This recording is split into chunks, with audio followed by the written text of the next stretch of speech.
Hello दोस्तों, जय श्री राम। आप सबका मेरे YouTube channel ignition classes Bijnor में स्वागत है। आज की वीडियो में हम बात करेंगे मैथ सेकंड, यानी जो हमारा पेपर होता है, उस पेपर में डिटर्मिनेंट के ऊपर किस तरीके से क्वेश्चंस आते हैं। क्वेश्चन को सोल्व करने का सही तरीका भी इस वीडियो में मैं समझाऊंगा। साथ ही हम बात करेंगे डिटर्मिनेंट की प्रॉपर्टीज के बारे में कि डिटर्मिनेंट की हमारे पास कौन कौन सी प्रॉपर्टीज होती है। तो चलिए वीडियो को स्टार्ट करते हैं बिना देर करे। ठीक है बच्चों, अब बात करते हैं माइनर के बाद कोफैक्टर। किसकी? को फैक्टर। इसको हिंदी में क्या बोलते हैं? सहखंडज। सहखंडज। तो को फैक्टर हमारे पास क्वेश्चन 100% इसका भी आएगा। क्या कि को फैक्टर निकालने का आएगा डिटर्मिनेंट के। कोई डिटर्मिनेंट देंगे और पूछेंगे कि उसका को फैक्टर निकालो। को फैक्टर क्या है? को फैक्टर कुछ नहीं है, ये क्या है? It is the multiplication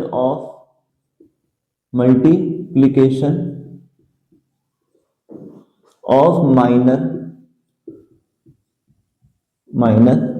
with -1 की पावर i प्लस j।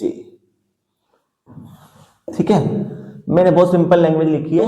को फैक्टर क्या होता है? को फैक्टर होता है कि जो आपने माइनर निकाला है, ठीक है, माइनर ऑफ एलिमेंट कर लेते हैं, माइनर ऑफ एलिमेंट विद -1 की पावर a प्लस जे। थोड़ा सा मैंने करेक्शन किया है, क्या कि it is the multiplication of minor of element with -1 की पावर i प्लस जे। क्या मतलब है इसका? पता था कि माइनर निकालते हैं हम। माइनर कैसे निकालना है? जैसे मैंने कहा कि जैसे मेरे पास कोई डिटर्मिनेंट है 1 2 3 4, ठीक है, मैंने कहा कि 4 माइनर निकाल रहा हूं। किसका माइनर निकाल रहा हूं? माइनर ऑफ किसका निकालना है? 2 का, माइनर ऑफ 2। तो कैसे निकालेंगे? मैंने बताया था कि जो भी एलिमेंट लेते हैं उसके सामने वाले एलिमेंट और उसके नीचे आगे पीछे वाले एलिमेंट को छोड़ देते हैं। तो क्या बचा हमारे पास? सिर्फ और सिर्फ 3 बचा। तो माइनर ऑफ 2 कितना बचा? 3। ठीक है, ये क्या है? माइनर है। कोफैक्टर क्या होता है कि जो आपका माइनर आया है, उसकी मल्टीप्लीकेशन कर दो किसके साथ? -1 की पावर i प्लस जे। जहां पर i जो है वो किसको दिखाता है? रो को, और j किसको दिखाता है? कॉलम को। ठीक है, अब माइनर कितना आया है हमारे पास? 3 इंटू -1 i। अब देखो ये i और j किसका लेंगे? ये लेंगे जिस एलिमेंट का आप माइनर निकाल रहे हो। तो ये जो 2 है ये कौन से i और j पे आता है, यानी क्या है i और j की वैल्यू इसके लिए? तो ध्यान से देखो, ये कौन सी रो में आता है? फर्स्ट रो में है, पहली रो में है। दूसरी रो तो नीचे है ना, कौन सी रो में है? पहली। तो यानी i इज इक्वल टू कितना है? 1। कौन से कॉलम में आ रहा है? ये पहला कॉलम होता है और ये दूसरा। तो कौन से कॉलम में है? दूसरे कॉलम में है। तो j इज इक्वल टू कितना है? 2। तो यहाँ पे i इज इक्वल टू कितना रख देंगे? 1 plus j is equal to कितना रख देंगे? 2। 3 इंटू -1। 2 प्लस 1 कितना होता है? 3। और -1 की पावर 3 कितना होता है? -1 की पावर 3 कितना होता है? -1 की पावर 3 कितना होता है? -1 ही होता है। तो आंसर कितना आ गया? -3। तो हमारा कोफैक्टर कितना आया? क्या आया? ये कोफैक्टर। तो कोफैक्टर कितना आया है? -3। ठीक है, बाकी क्वेश्चन करेंगे, घबराने वाली बात कुछ नहीं है। क्या कहा है मैंने? सिर्फ कि आप जो माइनर निकालते हो किसी भी एलिमेंट का, अगर उसकी मल्टीप्लाई -1 की पावर i प्लस जे से कर देता हूं तो मेरा क्या निकल जाता है? कोफैक्टर। कोफैक्टर क्या बताता है? सहखंडज बताता है कि इसका जो है एग्जैक्ट वैल्यू कितनी है। ठीक है, ठीक है, चलिए आगे बढ़ते हैं। अब बात करते हैं next, sign conversion. Sign conversion का मतलब कह सकते हैं कि जो आप अभी, क्योंकि इसके बाद में सॉल्यूशन सिखाऊंगा कि कैसे सॉल्व करते हैं डिटर्मिनेंट को। तो मेरे पास कोई भी डिटर्मिनेंट है, तो उस डिटर्मिनेंट में जो एलिमेंट होते हैं उनका साइन क्या होता है। जैसे मैंने यहाँ लिखा है a11 पहला एलिमेंट है, a12 A13, A21, A22, A23, फिर A31, A32 और A33। हमारे पास जो सिलेबस है, मैंने अपने लास्ट वीडियो में सिलेबस डिस्कस किया है, तो अभी तक जिसने भी मेरा सिलेबस की वीडियो नहीं देखी है, वीडियो चेक करना, वीडियो देखना, ताकि आपको पता चले कि हमें क्या क्या पढ़ना है। ठीक है, तो उसमें मैंने आपको बताया था कि हमारे पास कितने ऑर्डर की है, सिर्फ डिटरमिनेंट 3/3 ऑर्डर की जो हमें क्वेश्चन करने हैं, वो कितने तक के करने हैं, 3/3 ऑर्डर तक। तो इसलिए मैं इसको एग्जाम्पल में समझा रहा हूँ। अब साइन कन्वर्जन का मतलब क्या होता है कि यहाँ पे जो एलिमेंट लिखे हैं कैसे हैं, प्लस के हैं या माइनस के हैं।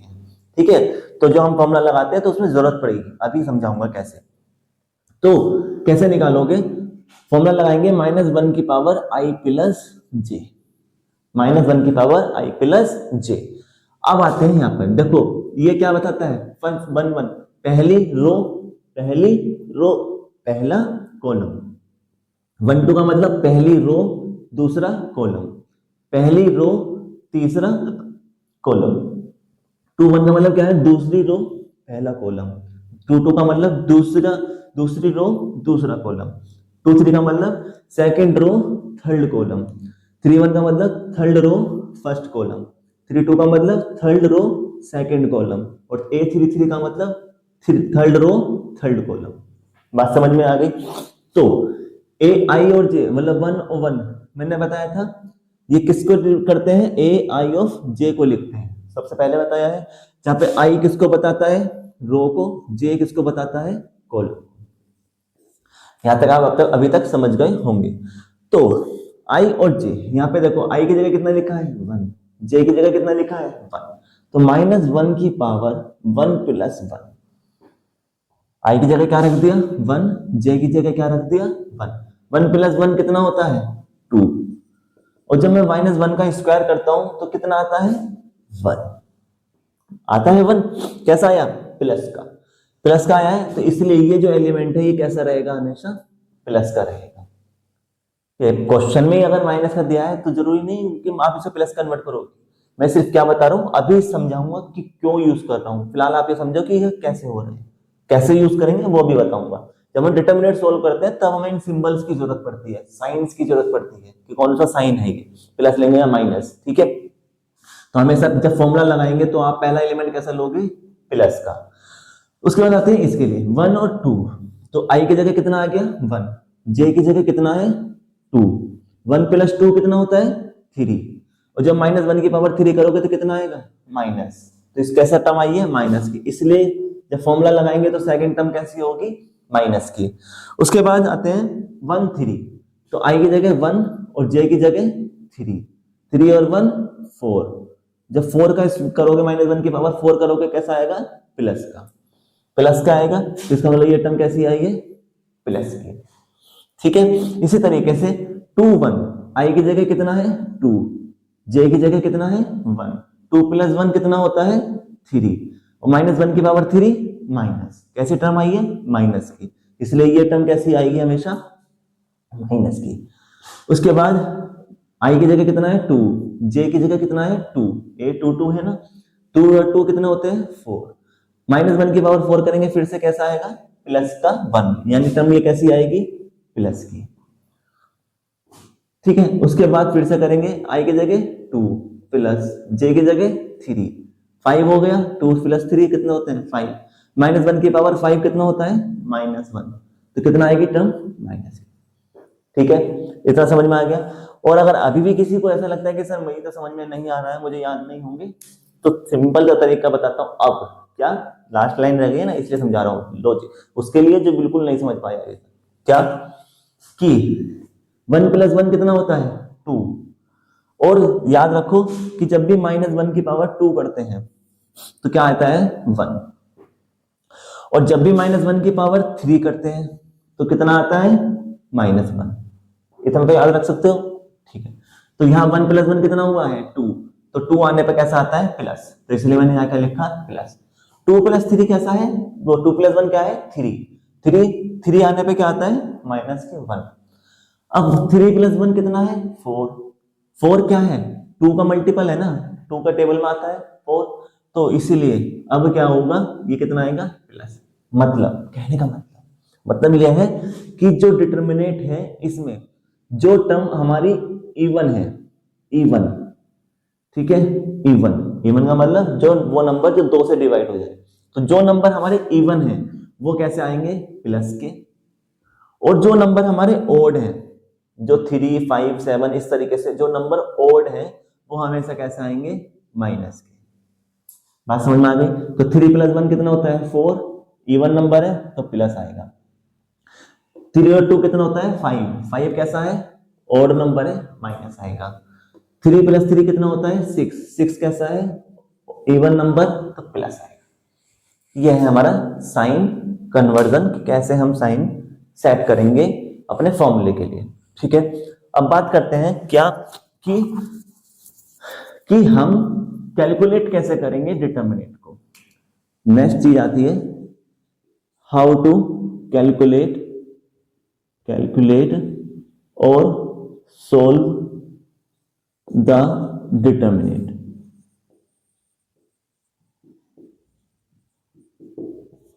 कैसे सोल्व करेंगे डिटर्मिनेंट को। ठीक है, तो मैं ये एग्जांपल थोड़ा साफ कर रहा हूं, नंबर ले रहा हूं थोड़े से ताकि समझ में आ जाए कैसे।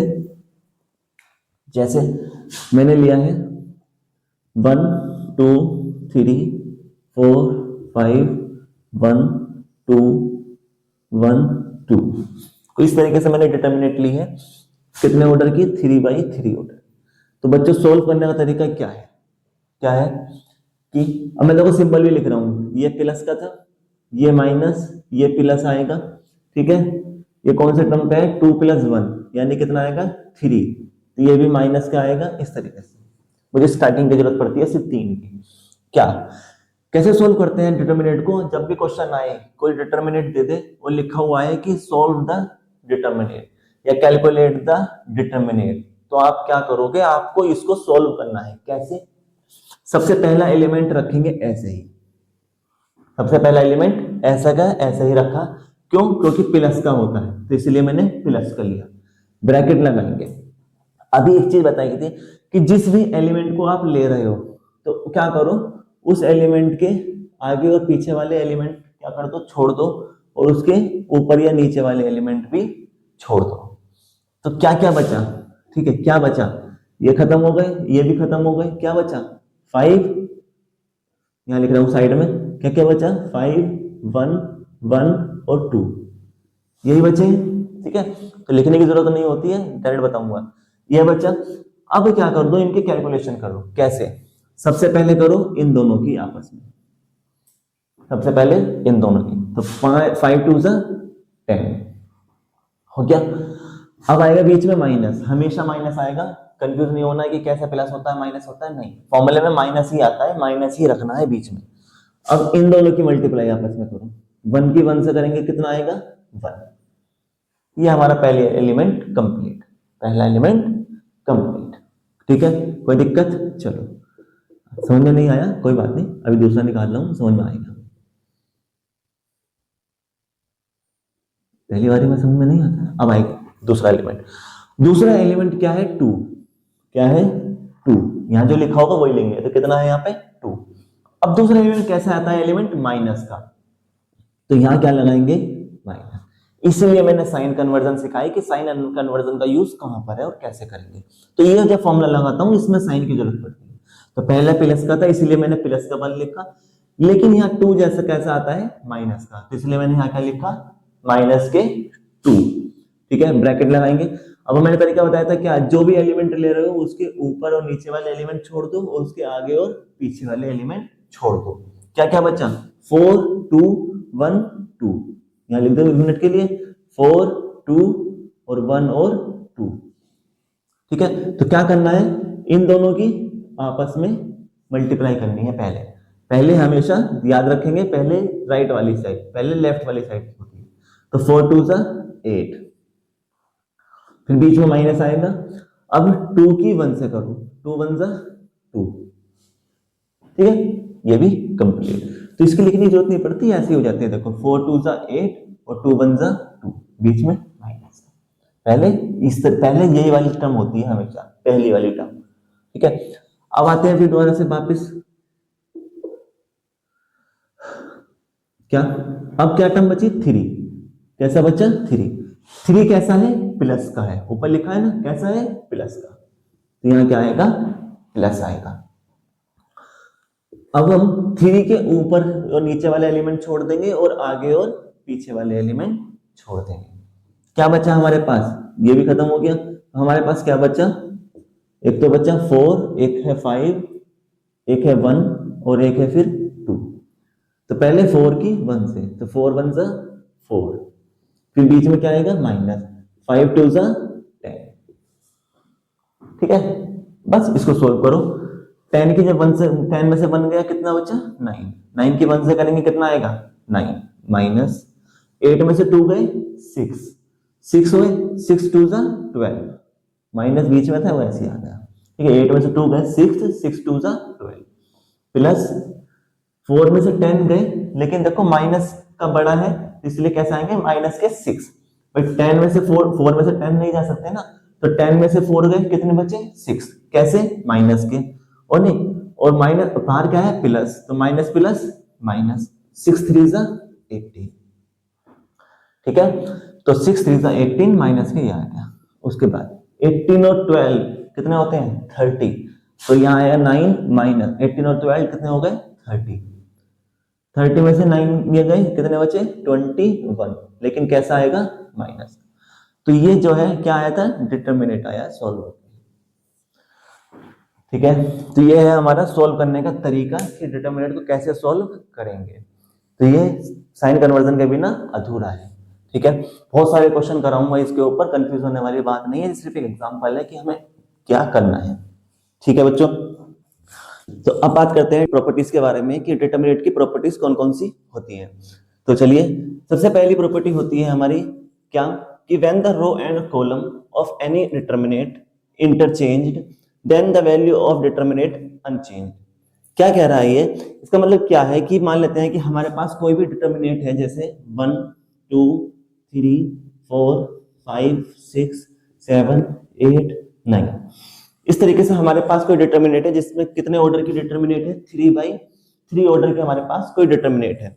अब क्या कह रहा है ये कि अगर कोई भी डिटरमिनेट है हमारी, और वो जो उसकी जो रोज और कॉलम है, अगर वो आपस में क्या कर रहे हैं इंटरचेंज कर रहे हैं। क्या मतलब ये कह रहा है कि अगर जो रो है वो कॉलम में बदल रही है, जैसे यहाँ पे देखो 1 2 3 किस तरीके से लिखे हुए हैं, रो में लिखे हुए हैं। अगर मैं डिटरमिनेट को रो को कॉलम में बदल रहा हूं, 1 2 3 कॉलम में कन्वर्ट कर दिए, फिर 4 5 6, फिर 7 8 9, 7 8 9। ठीक है, तो इस तरीके से अगर हमारे पास कोई भी डिटरमिनेट दी गई है और डिटरमिनेट को में से रो को हम कॉलम में बदल रहे हैं या कॉलम को रो में बदल रहे हैं, तो उस केस में जो वैल्यू होती है डिटरमिनेट की वो चेंज नहीं होती है। तो कैसी रहती है, अनचेंज रहती है। मान लेते हैं कि जैसे इसका आंसर कितना आ रहा है 78 आ रहा है। ठीक है, माना है मैंने, कैलकुलेशन नहीं की है बच्चों, कभी सोचोगे सर 78 आंसर नहीं आ रहा था। ठीक है, मान लिया कि इसका आंसर कितना आया है 78 आया है सॉल्व कर, तो इसका आंसर भी कितना आएगा 78 आएगा। ठीक है, तो अगर किसी भी डिटरमिनेट को अगर हम रो को कॉलम में बदल रहे हैं या कॉलम को रो में बदल रहे हैं, तो डिटरमिनेट की जो वैल्यू होती है वो चेंज नहीं होती है। ठीक है, तो ये कौन सी प्रॉपर्टी हुई हमारी, फर्स्ट प्रॉपर्टी हुई।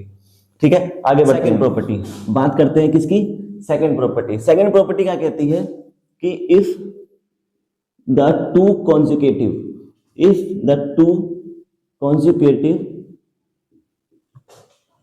रो और कॉलम आर इंटरचेंज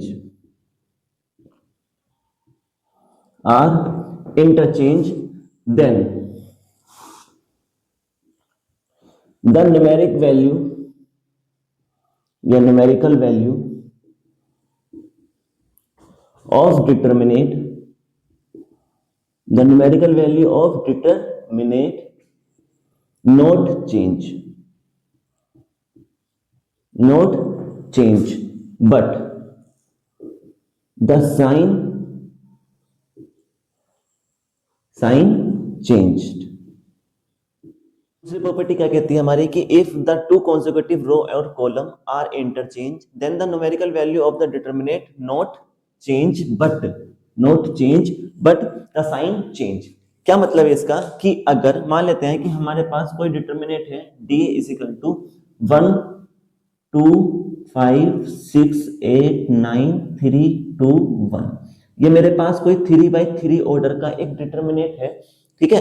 तो सेकंड प्रॉपर्टी क्या कहती है कि अगर आप क्या कर रहे हो कि जैसे ये रो कौन सी है, ये फर्स्ट रो है, इसको क्या बोलेंगे सेकंड रो और इसको थर्ड रो।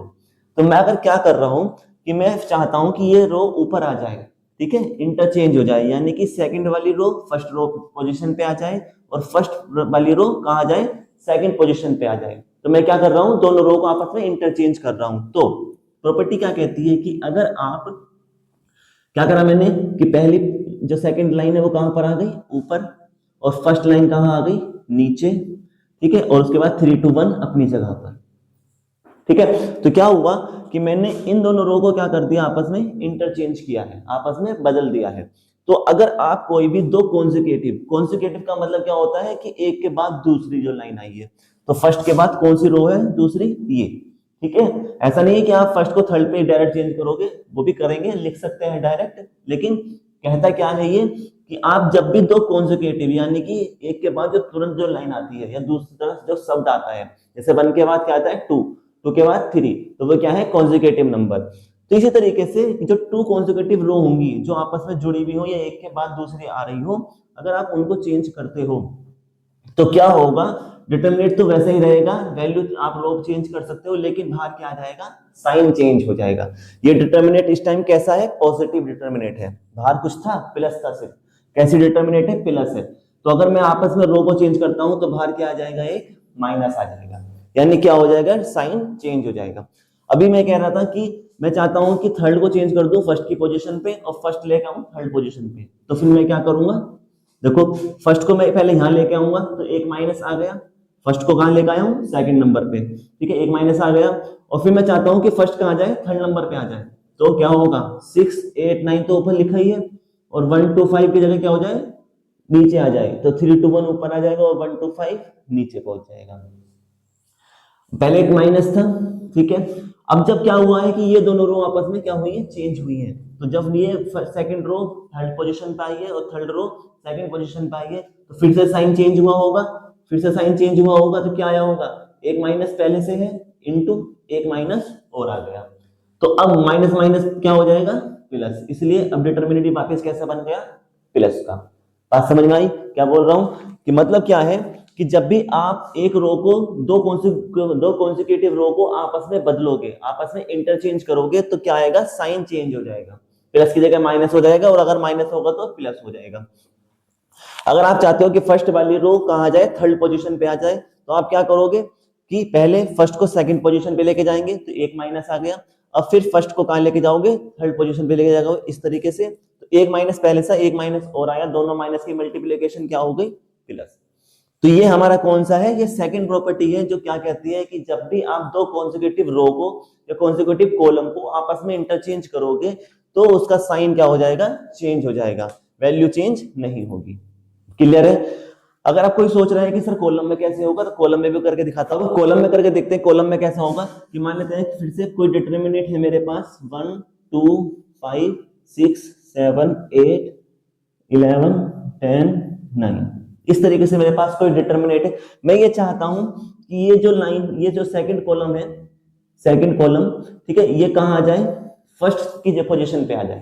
तो क्या करेंगे, तो हमने लिखा था ना कि दो कॉन्जिक्यूटिव रो और कॉलम, तो देखो फर्स्ट के बाद सेकंड है तो कॉन्जिक्यूटिव भी है, तो ठीक है, तो क्या कर रहा हूं, 2 को फर्स्ट पोजीशन पे लेकर आया हूं, तो कैसे होगा, पहले क्या आ जाएगा 2 7 और 10, और 6 11, उसके बाद 5 8 9।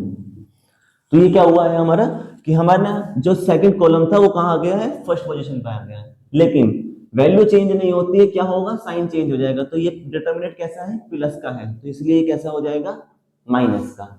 ठीक है, अब मैं चाहता हूं कि ये जो थर्ड पोजीशन वाली ये जो कॉलम है ये कहां जाए, सेकंड पे आ जाए। तो उसके लिए फिर से मैं क्या करूंगा, 2 7 10 ऐसे रहेगा, ये कहां जाए, सेकंड पोजीशन पे आ जाए, तो 5 8 9, और ये कहां पहुंच जाएगा, इसकी जगह पर, तो 1 6 11। पहुंच गया। यानी कि देखो दो कॉन्जिक्यूटिव है, सेकंड के बाद थर्ड आता है, कॉन्जिक्यूटिव भी है, हाँ कॉन्जिक्यूटिव है, कॉलम है। पहले क्या था माइनस, और जब मैं चेंज करूंगा तो एक माइनस और आएगा, तो माइनस माइनस क्या हो जाएंगे प्लस, तो इसलिए ये डिटरमिनेंट कैसी बनेगी प्लस की। ठीक है, तो ये है हमारी second property, first property, second property. अब बात करते हैं थर्ड प्रॉपर्टी के बारे में। ठीक है, बात करते हैं थर्ड प्रॉपर्टी। थर्ड प्रॉपर्टी क्या कहती है कि अगर if all the elements of any determinate of any all the elements of any row or column are zero then determinate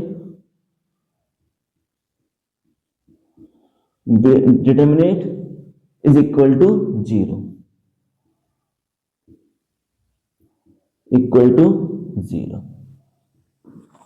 क्या कह रहा है ये? नेक्स्ट प्रॉपर्टी क्या बोलती है कि अगर all the element of any row और column are zero then the determinant is equal to zero. क्या मतलब है इसका कि मान लेते हैं कि मेरे पास कोई डिटरमिनेट है d इज इक्वल टू क्या 1 2 5 6 8 9, ठीक है, और उसके बाद 0 0 0, या तो ये डिटरमिनेट है या फिर हमारे पास कोई डिटरमिनेट है d इज इक्वल टू 1 6 8 0 0 0 2 1 0, कोई इस तरीके से डिटरमिनेट है। तो ध्यान से देखो, तो इस डिटरमिनेट में और इस डिटरमिनेट में क्या खास चीज दिखाई दे रही है कि इसमें थर्ड रो के सारे एलिमेंट कैसे हैं जीरो हैं, इसमें सेकंड कॉलम के सारे एलिमेंट कैसे हैं जीरो है। तो हमारी प्रॉपर्टी क्या कहती है कि अगर हमारे पास कोई भी ऐसा डिटरमिनेट है जिसके किसी भी एक रो के या एक कॉलम के एलिमेंट क्या है जीरो हैं, सारे एलिमेंट कैसे हैं जीरो हैं, तो उस केस में ये जो डिटरमिनेट है ये क्या हो जाएगा इक्वल टू जीरो हो जाएगा, यानी उसका डिटरमिनेट कितना हो जाएगा इक्वल टू जीरो हो जाएगा। डिटरमिनेट क्या कहलाएगा जीरो कहलाएगा। ठीक है, बात समझ में आ गई? तो याद रखना कि अगर all the element of any row और column are zero then the determinant is equal to zero. अगर कोई भी रो और कॉलम के एलिमेंट जीरो हैं तो डिटरमिनेट क्या बन जाएगा वो जीरो बन जाएगा। हमें प्रॉपर्टीज का फायदा क्या होता है कि अगर हमें प्रॉपर्टीज पता है तो फिर हमें क्वेश्चन सॉल्व करने की जरूरत नहीं पड़ेगी। क्या करोगे आप नहीं, अगर आपको प्रॉपर्टी नहीं पता है तो फिर इसको सोल्व करोगे, आंसर फिर भी जीरो ही आना है लास्ट में। तो अगर हमें प्रॉपर्टी पता है तो हमारा टाइम बचता है, क्या होता है हम कैलकुलेशन करने से बच जाते हैं, हम डायरेक्ट लिख देंगे कि from the property of determinant if all the element of any row और column are zero then determinant is equal to zero, और हम आंसर दे देंगे D is equal to zero. ठीक है, तो प्रॉपर्टी का फायदा इसलिए की होता है। तीन प्रॉपर्टी क्लियर हो गई है, आगे बढ़ते हैं। ठीक है, तो अब बात करते हैं नेक्स्ट प्रॉपर्टीज के बारे में। फोर्थ नंबर पे आती है इफ टू रो और column of a determinant are identical और same then determinant is equal to zero. क्या मतलब है इसका कि अगर हमारे पास कोई भी डिटरमिनेट है और उस डिटरमिनेट के कोई भी टू रोज और कॉलम, यानी कि दो रो या दो कॉलम क्या है आइडेंटिकल है या फिर सेम है, तो फिर क्या होता है डिटरमिनेट क्या कहलाता है जीरो कहलाता है। कैसे?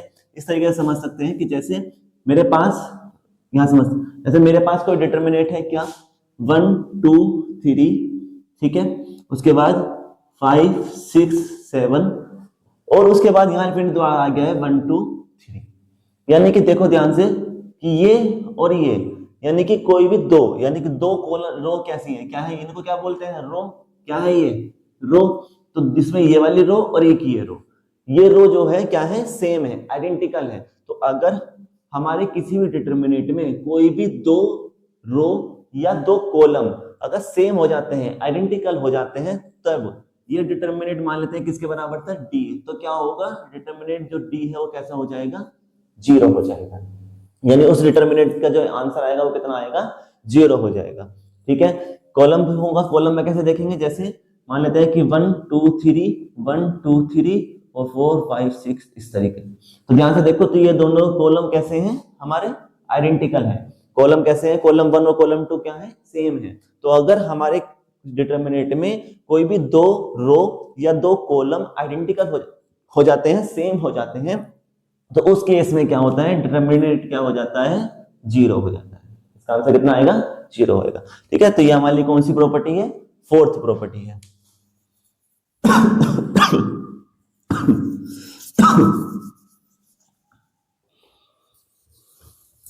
ठीक है, चलिए अब आगे बढ़ते हैं। नंबर 5, नंबर 5 क्या कहती है कि if all the element of the particular row और column is multiply by non zero number then the value of the determinant is m times of the given determinant.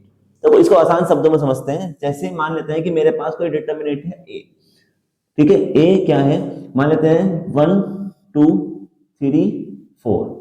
कौन से ऑर्डर का ले रहा हूं, 2/2 का लिया है। अभी तक जितने भी एग्जांपल लिए 3/3 के लिए है, अब की बार 2/2 का लेके देखते हैं।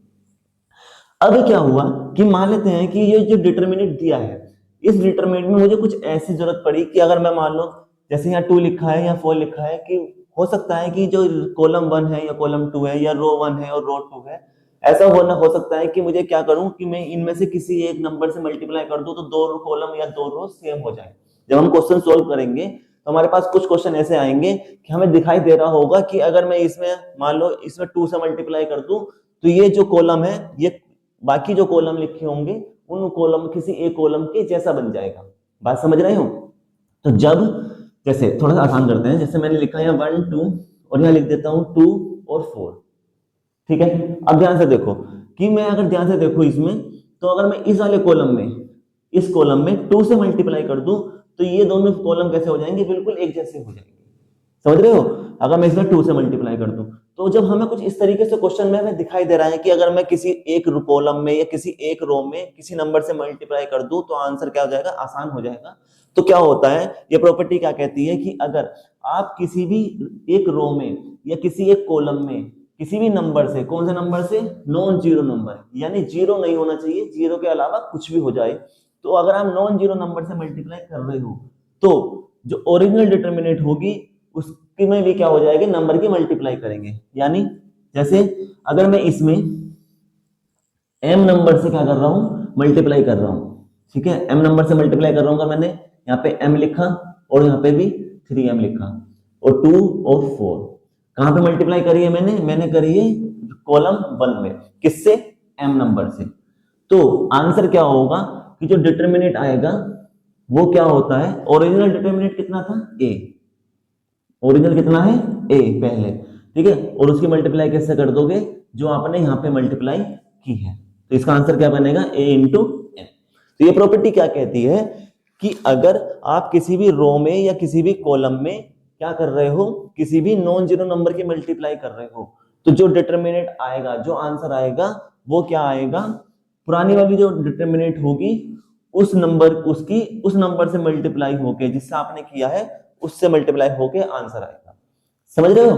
इसको क्वेश्चन में करेंगे तो वहां पे और अच्छे तरीके से समझ में आएगा। फिलहाल इतना समझ सकते हो कि अगर आप किसी भी डिटरमिनेंट में, किसी भी रो में या किसी भी कॉलम में जिस नंबर से मल्टीप्लाई करोगे तो उस नंबर की मल्टीप्लाई आपकी जो डिटरमिनेंट दी गई थी उसमें भी मल्टीप्लाई होगी।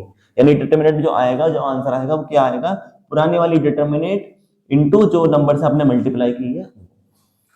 ठीक है, ये हमारी प्रॉपर्टी कौन सी है, 5th नंबर की प्रॉपर्टी। अब आते हैं, बात करते हैं 6 नंबर की प्रॉपर्टी। 6 नंबर की प्रॉपर्टी क्या कहती है, 6 नंबर की प्रॉपर्टी कहती है कि अगर ईच एलिमेंट ऑफ रो और कॉलम, यानी कि हमारे पास कोई भी डिटरमिनेंट है, अगर उसके ईच एलिमेंट का मतलब क्या होता है कि रो में जितने भी एलिमेंट होंगे या फिर कॉलम में जितने भी एलिमेंट होंगे, सब के सब क्या है, सम है 2 टर्म्स के। ठीक है, जैसे मान लेते हैं a प्लस बी और a माइनस बी, ठीक है, माइनस नहीं, a plus b, a minus b, और यहां पे हमने क्या लिख दिया, c और d। कितने ऑर्डर की डिटरमिनेंट है ये हमारे पास, ये डिटरमिनेंट है कितने ऑर्डर की, 2/2 ऑर्डर की। ठीक है, तो इस तरीके के आपके पास क्वेश्चन आपको दिखाई देंगे। क्या होगा, जिसमें देखोगे आप कि किसी एक रो में क्या है, किसी एक कॉलम में या किसी एक रो में क्या है, 2 एलिमेंट का सम होगा। तो अगर आपके पास कोई भी इस तरीके की डिटरमिनेंट आती है जिसमें उसके जो रो है या कॉलम है उसके सभी के सभी एलिमेंट्स क्या है, 2 नंबर का सम है, यानी 2 टर्म का, नंबर तो नहीं कहेंगे, 2 टर्म्स का सम है। जैसे यहाँ a है एक टर्म और b है दूसरी टर्म, तो 2 टर्म का सम है, इस तरीके से लिखा हुआ है, तो आप उसको डिटरमिनेंट को क्या कर सकते हो, उसको कन्वर्ट कर सकते हो किसमें, 2 डिटरमिनेंट में, यानी sum of two determinant of same order, यानी आप उसको कन्वर्ट कर सकते हो दो डिटर्मिनेट्स में, कैसी, सेम ऑर्डर की, जो ऑर्डर की यहाँ पे दी गई थी। जैसे यहाँ पहले टर्म क्या है, ए और ए, तो मैं पहले टर्म लिखूंगा ए ए, ठीक है। उसके बाद दूसरी टर्म क्या है, सी और डी, सी और डी, ये हो गया प्लस, क्योंकि प्लस लिखा है बीच में तो यहां मैंने क्या लिखा, प्लस। अब दूसरी टर्म क्या थी, बी और बी, तो यहां आ जाएगा बी और बी, और फिर इसके बाद सी और डी, ठीक है। तो ध्यान से देखो कितने ऑर्डर की थी, 2/2 की, तो ये भी 2/2 की है और ये भी 2/2 की है। तो ये प्रॉपर्टी क्या कहती है कि अगर कोई भी रो या कोई भी कॉलम के सारे के सभी एलिमेंट क्या है, सम है दो टर्म्स के, तो आप क्या कर सकते हो, उसको कन्वर्ट कर सकते हो दो डिटर्मिनेट में, या सम ऑफ दो determinate, but have a same order, order same होने चाहिए, जो यहाँ पे ऑर्डर है वही ऑर्डर यहाँ होना चाहिए, ठीक है। तो मैंने क्या करा, इस एक मैट्रिक्स को कन्वर्ट कर दिया दो मैट्रिक्स में, किसके, दो मैट्रिक्स के सम में। क्लियर है। इसका अपोजिट भी यूज कर सकते हैं हम, मैं अगर इस तरीके से लिखा होगा तो मैं ऐसे भी यूज कर सकता हूं कि इसको इसमें कन्वर्ट कर दूं, समझ गए बात, ठीक है। तो ये हमारी कौन सी प्रॉपर्टी है, 6 प्रॉपर्टीज, ठीक है। तो ये हमारी प्रॉपर्टीज हैं, कौन सी, डिटर्मिनेट की 6 प्रॉपर्टीज मैंने बताई हैं। थोड़ा सा इसको रिवीजन करवाता हूं, तो क्या है 6 प्रॉपर्टी में, कि पहली प्रॉपर्टी कहती है कि अगर हम क्या कर रहे हैं, किसी भी डिटर्मिनेट की रोज को कॉलम में कन्वर्ट कर रहे हैं या कॉलम को रो में कन्वर्ट कर रहे हैं, तो क्या होगा, वैल्यू जो होती है वो अनचेंज रहती है। जैसे मान लो कोई मैट्रिक्स, कोई डिटर्मिनेट लिखी है मेरे पास रो में, और मैं उस रो को किस में कन्वर्ट कर दूं, कॉलम में, या फिर मेरे पास कोई कॉलम वाली डिटर्मिनेट है, कॉलम को कैसे कर दूं, रो में, मैंने अभी वीडियो में समझाया है। तो पहली प्रॉपर्टी ये हो गई। दूसरी प्रॉपर्टी क्या कहती है कि अगर आप क्या कर रहे हो, दो कॉन्जिक्यूटिव रो या दो कॉन्जिक्यूटिव कॉलम को आपस में इंटरचेंज करते हैं, तो क्या हो जाता है, जो न्यूमेरिकल वैल्यू होगी वो तो उसकी अनचेंज रहेगी, लेकिन जो साइन होता है वो क्या हो जाता है, चेंज हो जाता है, ठीक है। थर्ड प्रॉपर्टी हमारी क्या कहती है कि अगर हमारे पास कोई भी डिटर्मिनेंट ऐसी है जिसकी एक पूरी रो या एक पूरा कॉलम क्या है, पूरे कॉलम के सारे एलिमेंट कैसे हैं, जीरो है, ठीक है। तो उसमें क्या होता है कि जो डिटर्मिनेंट होता है उसका आंसर क्या आ जाता है, जीरो। डिटर्मिनेंट किसके बराबर हो जाती है, जीरो के बराबर हो जाती है। फोर्थ केस हमारा क्या है कि अगर हमारे पास दो रो और कॉलम डिटर्मिनेंट आर आइडेंटिकल, यानी अगर हमारे पास कोई भी दो रोज या दो कॉलम क्या है, एक जैसे हैं, सेम है, आइडेंटिकल हैं, तब उस केस में क्या होता है कि डिटर्मिनेंट क्या बन जाता है, जीरो हो जाता है। उसके बाद नेक्स्ट केस क्या आता है, फिफ्थ एलिमेंट क्या है फिर, कि अगर आप कोई भी रो है या कोई भी कॉलम में क्या कर रहे हैं, किसी नंबर से मल्टीप्लाई कर रहे हैं, कौन सा number, non zero number, zero नहीं होना चाहिए। तो अगर आप किसी भी डिटर्मिनेंट की किसी भी रो में या किसी भी कॉलम के सभी एलिमेंट्स में, एक में नहीं सभी एलिमेंट्स में क्या कर रहे हैं, किसी नंबर से मल्टीप्लाई कर रहे हैं, तो क्या होता है कि जो डिटर्मिनेंट आता है वो पुराने वाले डिटर्मिनेंट जो दिया गया है उसका उस नंबर से मल्टीप्लाई होकर आता है, ठीक है। और लास्ट प्रॉपर्टी, सिक्स प्रॉपर्टी क्या कहती है, डिटर्मिनेंट दी गई है और डिटर्मिनेंट की कोई भी एक रो के सभी एलिमेंट या एक कॉलम के सभी एलिमेंट क्या है, सम है दो टर्म्स के, यानी a plus b 2 plus z इस तरीके से लिखे हुए हैं, तो हम क्या कर सकते हैं, उस डिटर्मिनेंट को दो डिटर्मिनेंट में तोड़ सकते हैं। कैसे कि पहली डिटर्मिनेंट प्लस दूसरी डिटर्मिनेंट, और क्या होगा, उनका ऑर्डर सेम होना चाहिए, ठीक है। तो इस तरीके की 6 प्रॉपर्टीज हैं। इन 6 प्रॉपर्टी को अगर आपने याद किया और समझ लिया तो आपके डिटर्मिनेंट के क्वेश्चन 30 से 40% आसान हो जाएंगे। क्यों, नहीं तो फिर आपको कैलकुलेशन करनी पड़ेगी, कैलकुलेशन में आपका टाइम खर्च होगा। लेकिन अगर आपको प्रॉपर्टी याद होंगी तो हम डायरेक्ट प्रॉपर्टी लिखेंगे वहां पे और आंसर हमारा आ जाएगा, ठीक है। तो इसलिए अगर प्रॉपर्टी अभी समझ में नहीं आई है तो वीडियो को दोबारा से रिवाइंड करना, एक बार दोबारा देखना कि किस तरीके से समझाया गया है, समझना और उसको हाथों हाथ कॉपी पे लिखने की कोशिश करना, ठीक है। नोट्स आपको क्या है, इस तरीके से नोट्स आपके बनते भी चलेंगे और चीजें समझते भी चलेंगे, ठीक है। तो हमने डिटर्मिनेंट का कंप्लीट इंट्रोडक्शन पढ़ चुके हैं, जिसमें मैंने आपको डिटर्मिनेंट की सभी प्रॉपर्टीज पढ़ा दी हैं, डिटर्मिनेंट्स के बारे में भी बता दिया है कि क्या होता है, उसका हम कैसे रिप्रेजेंट करते हैं, माइनर्स क्या होते हैं, कोफैक्टर्स क्या होते हैं, ठीक है, साइन कन्वर्जन क्या होता है, ये सब मैंने लास्ट वीडियो में समझाया था। जिसने भी मेरी अभी तक डिटर्मिनेंट इंट्रोडक्शन की फर्स्ट वीडियो नहीं देखी है तो पहले फर्स्ट वीडियो देखना, ठीक है। चलिए मिलेंगे जल्दी मैथ सेकंड की नेक्स्ट वीडियो में, जिसमें अब हम करेंगे डिटरमिनेट के क्वेश्चंस। डिटरमिनेट के मैं नेक्स्ट वीडियो में आपको क्वेश्चन सॉल्व कराऊंगा। कोशिश करेंगे कि हम ज्यादा से ज्यादा क्वेश्चन और हर एक टॉपिक के ऊपर क्वेश्चन को सॉल्व करें। अगर आपको कोई भी डाउट है और आपकी कोई भी क्वेरी है तो कमेंट बॉक्स में आप मुझसे पूछ सकते हैं, मैं उस क्वेरी को सॉल्व करने की कोशिश जरूर करूंगा। ठीक है, चलिए मिलते हैं नेक्स्ट वीडियो में। जय श्री राम।